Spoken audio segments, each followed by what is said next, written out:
Last class में हम लोगों ने देखा था क्रिस्टल लैटिस कितने प्रकार के होते हैं। तो देखे हम लोग कितने 7 प्रकार के होते हैं, जिसको ब्रेविस 7 क्रिस्टल सिस्टम कहते हैं। तो 7 प्रकार में क्यूबिक, टेट्रागोनल,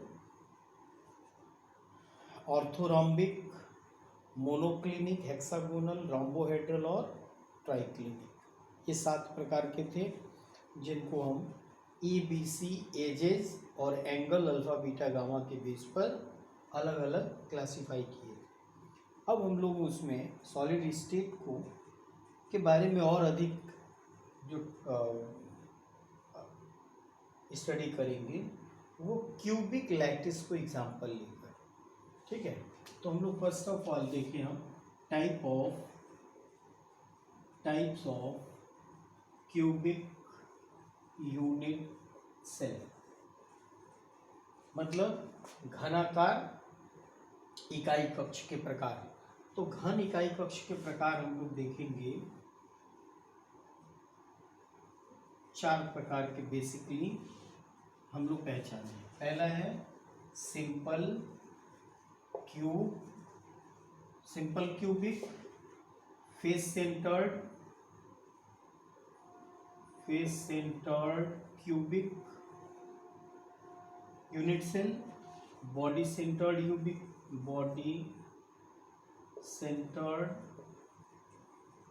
काया केंद्रित यूनिट सेल, और इंड सेंटर्ड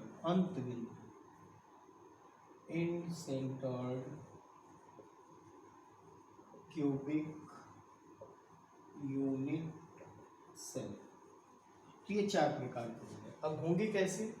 4 प्रकार में हम लोग सिंपल क्यूब, मतलब एक क्यूब जिसकी तीनों भुजाएं क्या होती हैं? समान होती हैं, और कण एक क्यूब के सारे कॉर्नर्स पे होंगे, और इन सभी कणों को मिला के हम एक संरचना क्या बना लिए? क्यूबिक। यहाँ एक बात और ध्यान देना है, ये दोनों कण हम लोग समझने के लिए दूर दूर बनाते हैं, लेकिन वास्तव में रियली हम लोग ये कण क्या है? पास पास है, बिल्कुल, ठीक है, टच है। तो ये ध्यान रखेंगे कि ये हम लोग समझने के लिए दूर दूर बनाते हैं, लेकिन ये हैं क्लोज। तो एक सिंपल क्यूबिक। फेस सेंटर्ड का मतलब कि spheres or atoms are present at all the corners as well as at center of all the faces of the cube। तो कॉर्नर पे होगा ही, तभी इसको हम क्यूबिक कहेंगे। तो एजेस सबके सेम है ABC, और इनके सारे फेस सेंटर्ड, यानी ऊपर रूफ के फर्श पे, कमरे में जैसे 6 फेस हैं, 4 दीवार है, एक ऊपर एक नीचे, तो उसी तरह हर फेस के बीच में, यहाँ किनारे, फिर एक पीछे की तरफ और एक सामने वाले, 6 फेसेस पे। तो इसको कहेंगे फेस सेंटर्ड, मतलब हर फेस के सेंटर पर भी एक एटम होगा, ऐसा अरेंजमेंट होगा। बॉडी सेंटर्ड में क्या होगा? क्यूब के सभी कॉर्नर्स पे होंगे, और कॉर्नर के साथ साथ एक पूरा एटम बीच में होगा जो इन सबों से जुड़ा रहेगा, ऐसे बीच में पूरे। इसीलिए इसको बॉडी, मतलब काया केंद्रित, यानी जो काया घन का है क्यूब का, उसके बीच में एक होगा, इसको कहेंगे बॉडी सेंटर्ड। इन सेंटर्ड क्यूबिक लैटिस में क्या होगा? क्यूब होगा और इसके सभी कॉर्नर्स पे एटम्स होंगे, सारे कॉर्नर्स पर एटम्स होंगे, और इसी के साथ साथ कॉर्नर के साथ साथ इंड सेंटर्ड, 2 अपोजिट फेसेज, जैसे upper face and lower face, इन दोनों, बस 2 ही फेसेस पे उनके सेंटर पे एटम्स होंगे, इसको कहेंगे end centred cubic unit cell. अब इसमें एक प्रॉपर्टी और ऐड कर दें। एक सिंपल क्यूब में, यानी जो यूनिट सेल्स हैं, इसमें कितने एटम प्रेजेंट हैं? तो फर्स्ट ऑफ ऑल हमको ये जानना है कि कॉर्नर से कितने आते हैं, कितना पार्ट आएगा। अब देख रहे होंगे कि पूरा पार्ट नहीं आ रहा है, कुछ पार्ट है, बाकी बाहर है। तो एक एटम को कितने इस तरह के क्यूब चारों तरफ से घेरेंगे? तो इसको समझ सकते हैं हम, 4 कमरे मान लो ऊपर छत की तरफ से देख रहे हैं, ऐसे 4 कमरे नीचे हैं, 4 यूनिट सेल, और ये एक कॉर्नर पे एक एटम है। तो 4 नीचे हो गए, तो आधा जो इसका आधा पार्ट हो गया 4 कमरे में, और 4 कमरे और इसके ऊपर बन जाए 8 कमरे, यानी एक एटम को 8 rooms, 8 unit cell surround 1 complete atom. तो इस प्रकार यानी एक कमरे में 1/1/8 पार्ट ही आएगा। तो कॉर्नर से हमेशा याद रखेंगे 1/8 part of atom comes in 1 unit cell. और फेस कहीं फेस सेंटर्ड जैसे, मतलब एक दीवार है, एक दीवार 2 कमरों को ऐड करेगी, एक एटम होगा दीवार में तो 2 पार्ट में होगा, एक यूनिट सेल में हाफ पार्ट आएगा। तो ये 2 चीज़ें हम लोगों को याद रखनी है, कॉर्नर से 1/8 पार्ट और फेस से half part of atom comes in 1 unit cell. तो अब हम लोग इसमें एक यहीं पर एक ये भी फाइंड कर रहे हैं, number of atom per unit cell, एक इकाई कक्ष में, प्रति इकाई कक्ष में परमाणुओं की संख्या। तो कितनी होगी सिंपल क्यूब में? सिंपल क्यूब में हो जाएगा 1/8, कॉर्नर हो गया और एक कॉर्नर से 1/8, 1/8, 8 कैंसिल, 1 एटम ही होगा एक cubic unit cell. Face centred में ये कितना हो जाएगा? कॉर्नर तो है ही है, तो 8 × 1/8 प्लस 6 फेसेज हैं और एक फेस से हाफ पार्ट आता है, तो इंटू 1/2, तो ये हो गया 3, मतलब 1 प्लस ये 8 से कैंसिल हो गया 1, तो 1 + 3 that is 4 atom per unit cell यहाँ हो गया। बॉडी सेंटर्ड में 8 × 1/8 from corner and plus 1 atom completely present in the body of the cube। Cube के पूरी बॉडी में एक इंक्लूड कर रहा है, तो ये एक हो गया और एक 1 + 1 = 2 एटम पर यूनिट सेल होगा यहाँ। एंड सेंटर्ड में कॉर्नर प्लस फेसेस पे, 2 फेसेस पे सेंटर पे हैं, तो हाफ इधर से हाफ इधर से, यानी 2 फेस हो गया इंटू हाफ, ये 1 दैट इज 1 + 1, मतलब यहाँ भी 2 atom per unit cell number of atom. तो ये ध्यान रखेंगे, सिंपल क्यूब में 1 एटम, फेस सेंटर्ड में 4 atom, body centred cubic unit cell में 2 एटम और इन सेंटर्ड में भी 2 एटम प्रेजेंट होंगे। ठीक है, तो ये एक टाइप ऑफ यूनिट सेल हो गया और number of atom per unit cell हो गया। अब इसके आगे हम लोग एक दूसरा टॉपिक देखेंगे, समन्वयन संख्या। समन्वयन संख्या या कोऑर्डिनेशन नंबर। कोऑर्डिनेशन नंबर किसको कहेंगे? यहाँ पर सॉलिड स्टेट में, एक सॉलिड में परमाणुओं का एक निश्चित व्यवस्था है और उस निश्चित व्यवस्था में एक किसी परमाणु को कितने परमाणु चारों तरफ से टच करेंगे, सराउंड करने के साथ साथ टच करना भी जरूरी है। ठीक है, जैसे तो हम लोग क्या अगला टॉपिक है कोऑर्डिनेशन नंबर, समन्वयन संख्या। समन्वयन संख्या, कोऑर्डिनेशन नंबर क्या है? जैसे हम बॉल बहुत सारे ले लें और ऐसे अरेंज कर दें, ऐसे अरेंज कर दें, ऐसे अरेंज। ठीक है, अब इस तरह के अरेंजमेंट में एक किसी गिवन एटम को, इस एटम के हम चारों तरफ देख रहे हैं, कितने टच कर रहे हैं?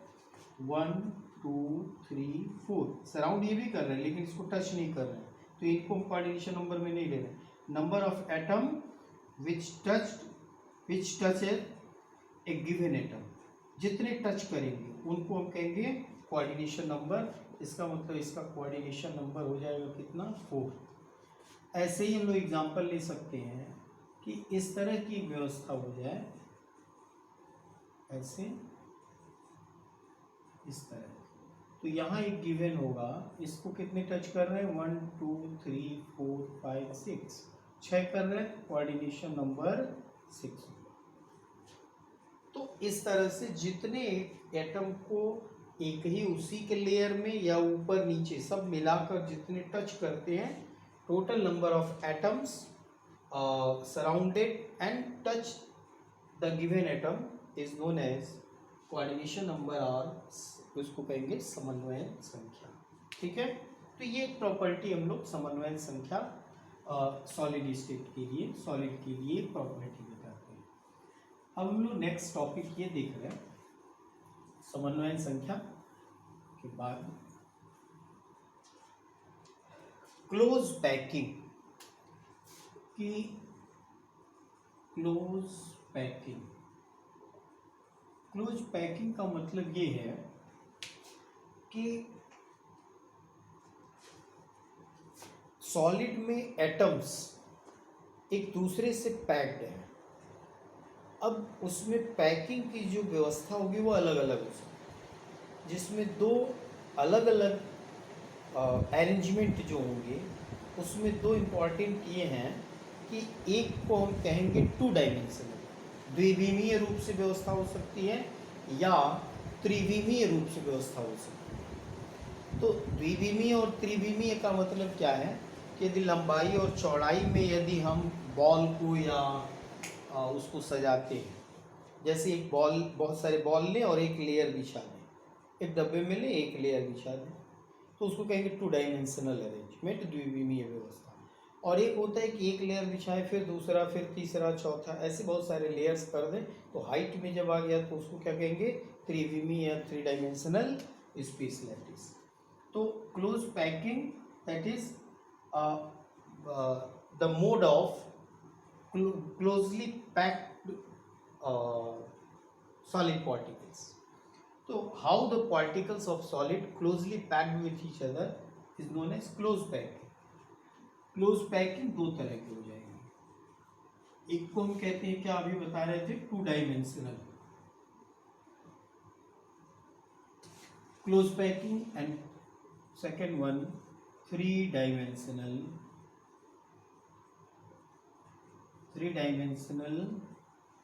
Close packing. तो 2 dimensional close packing and 3 dimensional close packing. द्विविमीय क्लोज पैकिंग कैसे होगी और त्रिविमीय। तो द्विविमीय में बहुत सारे हैं, लेकिन इसमें 2 महत्वपूर्ण हैं। एक 2 डायमेंशन में, यानी एक लेयर में, एक तो या तो ये हम कर सकते हैं कि स्क्वायर प्लेनर, और दूसरा होगा हेक्सागोनल।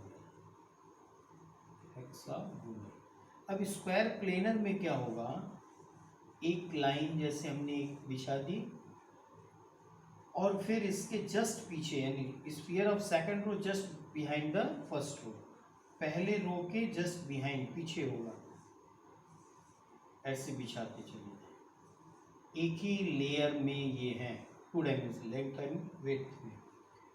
अब इस तरह का होगा तो देखेंगे 4 को यदि सेंटर से हम मिलाएं, हमेशा बॉल को सेंटर से मिला के ज्योमेट्री बताते हैं, सेंटर ऑफ द बॉल। तो ये स्क्वायर की तरह बन गया, इसलिए स्क्वायर प्लेनर कहते हैं। इसका कोऑर्डिनेशन नंबर कितना हो जाएगा, एक को 1 2 3 4 4, तो कोऑर्डिनेशन नंबर 4 टच कर रहे हैं, इसका कोऑर्डिनेशन 4। हेक्सागोनल में क्या होगा, एक लेयर बिछा रहे हैं, जिसमें हम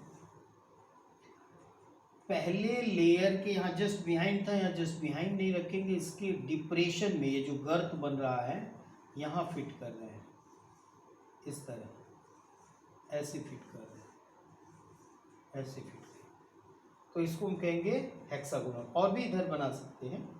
अब इसमें देखेंगे इस गिवन एटम को कितने सराउंड एंड टच कर रहे हैं, 1 2 3 4 5 एंड 6। तो ये 6 जो टच कर रहे हैं, तो इसका कोऑर्डिनेशन नंबर कितना हो गया, 6।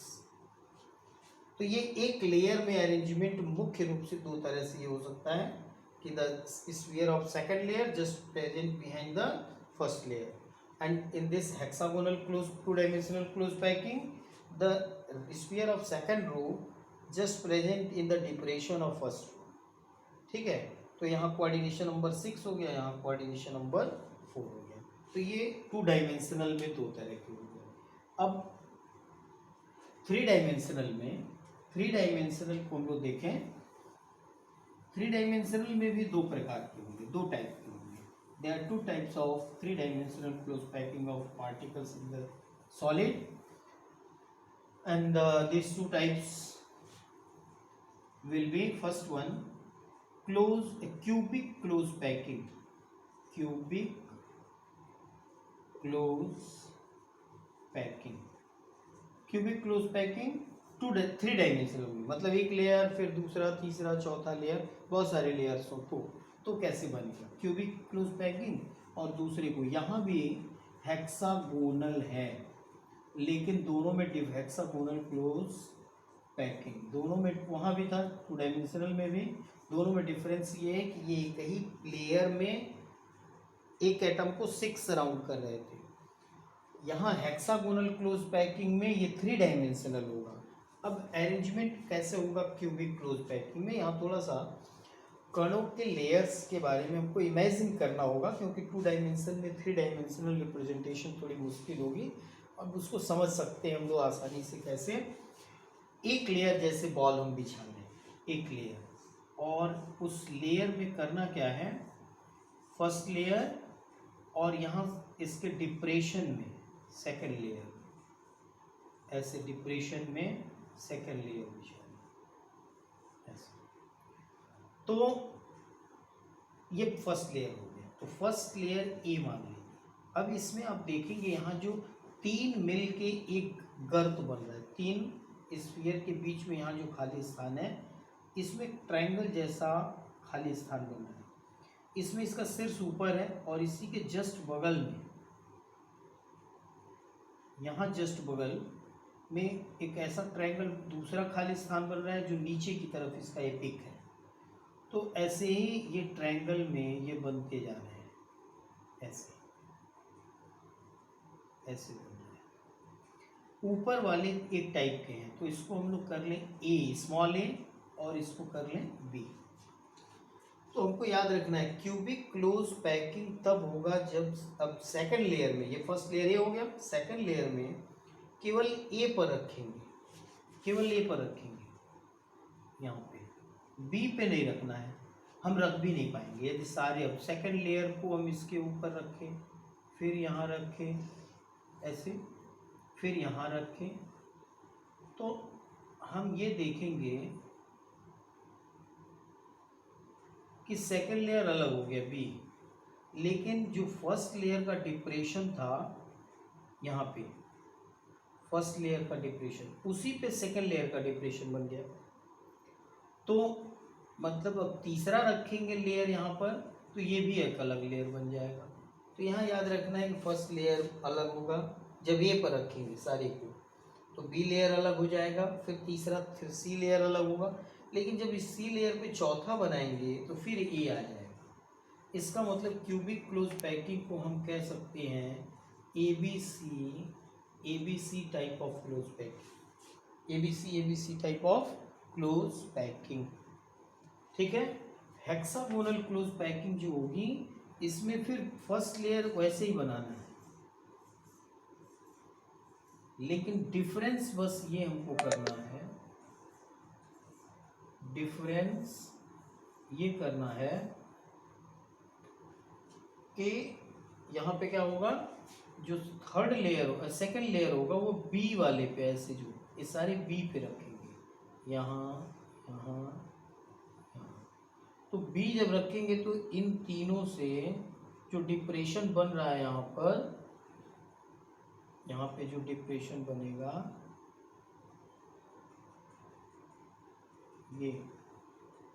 ये बनेगा ए वाले, ये ए लेयर हो गया, ए लेयर के जस्ट ऊपर बन रहा है डिप्रेशन सेकंड लेयर का, ये बी लेयर हो गया। अब इस पर जब रखेंगे तो पहले लेयर के स्फीयर के जस्ट ऊपर आएगा तीसरा, यानी फिर तीसरा लेयर हमारा यहाँ जो बनेगा वो ए की तरह हो जाएगा। तो यहाँ ए बी टाइप का, जब बी पे बनेंगे तो ए बी टाइप, इसको हम कह सकते हैं A B type of close packing. ठीक है। तो इस तरह से त्रिविमीय रूप से होगा। यहाँ ध्यान रखेंगे क्यूबिक क्लोज पैकिंग में हमको ये जो ऊपर की तरफ एपिक है जो गर्त बन रहा है उस पर सब पर रखेंगे तो एबीसी टाइप के लेयर्स बनेंगे। और यदि बी पर रख के बनाएंगे दूसरा लेयर फिर तीसरा लेयर तो ए बी दो अलग होंगे, तीसरा फिर सेम हो जाएगा, A B type of close packing ऐसे बनेगा। ठीक है, तो ये हमारे पास क्लोज पैकिंग हो गई। ठीक है, हम लोग कैसे अरेंजमेंट 2 डायमेंशनल और 3 डायमेंशनल होगा ये क्लोज पैकिंग। तो 2 डायमेंशनल में स्क्वायर प्लेनर और हेक्सागोनल, और 3 डायमेंशनल में क्यूबिक क्लोज पैकिंग और हेक्सागोनल। दोनों में ही एक चीज हम लोग देखेंगे, इन दोनों में जो कोऑर्डिनेशन नंबर होगा वो होगा 12। क्यों? एक लेयर में एक एटम को, एक लेयर में एक एटम को ऐसे एक किसी एटम को 1 2 3 4 5 6 6 एटम इसको सराउंड एंड टच कर रहा है, और लेकिन इसके नीचे वाले लेयर 3 से बन रहा है गड्ढा गर्त, तो ये टिका रहेगा 3 नीचे से और 3 ऊपर से। तो ऊपर और नीचे से 3 3 6 और 6 एक प्लेन में। तो इसका मतलब इन दोनों में ही कोऑर्डिनेशन नंबर हमेशा 12 होगा। हेक्सागोनल क्लोज पैकिंग में भी 12 होगा कोऑर्डिनेशन नंबर, और क्यूबिक क्लोज पैकिंग में भी कोऑर्डिनेशन नंबर 12 होगा। तो ये ध्यान रखेंगे। तो इस तरह से हम लोग क्लोज पैकिंग एक टॉपिक था जिसको हम लोगों ने देखा। अब नेक्स्ट एक टॉपिक देखेंगे हम लोग